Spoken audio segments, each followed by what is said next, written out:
জলবায়ু পরিবর্তন মানে হচ্ছে যে আগের মতো 6টা ঋতু থাকবে না, গরমের সময় গরম থাকবে না, ঠান্ডার সময় ঠান্ডা থাকবে না, এখন সেটা নেই। এবং যে ঘটনাগুলো ঘটবে এক্সট্রিম ইভেন্ট, এক্সট্রিম মানে হচ্ছে একেবারে বড় আকার।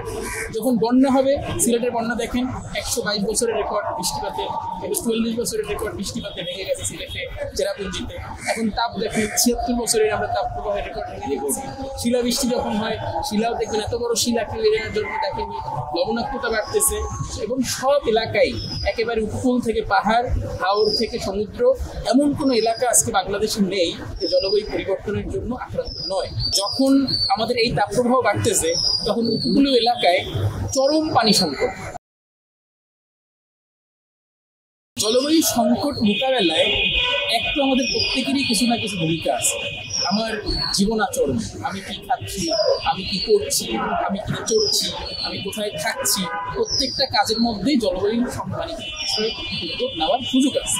আমরা যে মাধ্যমে চলছি, আমাদের যে বিদ্যুৎ তৈরি হচ্ছে, আমরা গাড়ির যে জ্বালানি পোড়াচ্ছি, এই জায়গাটা একটা পরিবর্তন আনতে হবে, যেটা হচ্ছে জীবাশ্ম ভিত্তিক যে জ্বালানি, সেখান থেকে আমাদের সরে আসতে হবে আমাদের নবায়নযোগ্য জ্বালানি।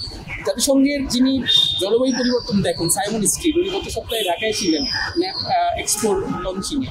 উনি কিন্তু বলেছেন যে আমাদের হাতে সর্বোচ্চ 2 বছর সময় আছে এই জলবায়ু সংকটকে মোকাবেলা করতে। আমরা তরুণরা সারা বিশ্বে আমরা সেই লড়াইটা চালিয়ে যাচ্ছি যেন বিশ্ব একটা নবায়নযোগ্য জ্বালানির দিকে ধাবিত হয়। যখন জীবাশ্ম জ্বালানি পোড়ানো হবে তখন বৈশ্বিক উষ্ণায়ন বাড়বে, এখন যেটাকে আমরা বলি গ্লোবাল বয়লিং। এখন বড় একটা কথা আসতে পারে যে আসলে গাছের সম্পর্ক।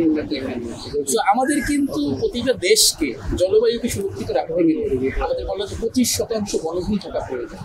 আমাদের কিন্তু 25% বনভূমি নাই। সরকার থেকে বলা হয় যে আমাদের হয়তো 8% মতো বনভূমি আছে, কিন্তু তারপরও আমরা দেখি যে গাজীপুরের মতো একটা বিশাল বনাঞ্চলকে আমরা কিন্তু নষ্ট করে ফেলেছি শিল্পের নামে, উন্নয়নের নামে। ঢাকা উত্তপ্ত হচ্ছে, ঢাকা পুড়ছে, ঢাকা নর্থ সিটি কর্পোরেশন তারা কৃত্রিম বৃষ্টি দিচ্ছে। এই কৃত্রিম বৃষ্টিতে আসলে কাজ হবে না, আমাদেরকে জলাধার রক্ষা করতে হবে। আমাদের যেখানে 12% জলাধার থাকার কথা, সেখানে আমরা দেখতে পাচ্ছি প্রায় যে 2% জলাধার কিন্তু আছে। যেখানে আমাদের থাকে যে 15% গাছপালা সবুজায়ন, সেখানে আমরা দেখতে পাচ্ছি যে 8%-র মতো সবুজায়ন আছে। সবুজায়নের কিন্তু কোনো বিকল্প নেই, জলাধার রক্ষার কোনো বিকল্প নেই। আমাদের যখন দুর্ভোগ কাঁধে চাপে তখন আমাদের কিন্তু পানি পড়ার কথা মনে পড়ে। যখন আগুন লাগছে দেখবেন যে বেইলি রোডে, তখন কিন্তু ফায়ার সেফটির কথা বেশি মনে পড়ে। যখন গরম অনেক বেড়ে গেছে তখন আমাদের গাছের কথাই কিন্তু বেশি মনে পড়ছে। গাছের অবশ্যই সম্পর্ক আছে, যে রোডে দেখবেন গাছ লাগানো আছে ওখানকার তাপমাত্রা কিন্তু অন্য এলাকার থেকে কম। সো গাছ হচ্ছে তাপটা কমাইতে ভূমিকা রাখে, গাছ অক্সিজেন প্রডিউস করে। তো সেই জায়গাটায় গাছের সবুজ আয়নের, সবুজ বনের কিন্তু অনেক ভূমিকা কিন্তু আমাদের রয়েছে। এই জন্য ঢাকা শহরে আরো বেশি সবুজায়ন বৃদ্ধি করতে হবে যাতে করে আমাদের তাপটা কমাতে পারি। এখন প্রশ্ন হচ্ছে আমি গাছ লাগাবো, কিন্তু এখন গাছ লাগানোর সময় গাছ লাগাইতে হবে। এখন যেখানে মানুষই টিকতে পারছে না, গাছের একটা চারা লাগালে সেই গাছটা বাঁচবে কিনা, এজন্য সঠিক সময়টা গুরুত্বপূর্ণ।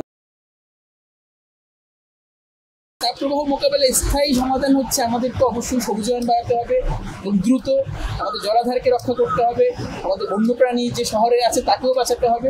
এবং দিন শেষে আমরা যদি নবায়নযোগ্য জ্বালানিতে না ফিরতে পারি তাহলে এই ধরনের তাপপ্রবাহ সহ আরও বড় ধরনের ঘটনা জলবায়ু সংক্রান্ত ঘটবে, যার জন্য আমরা আসলে আদৌ প্রস্তুত।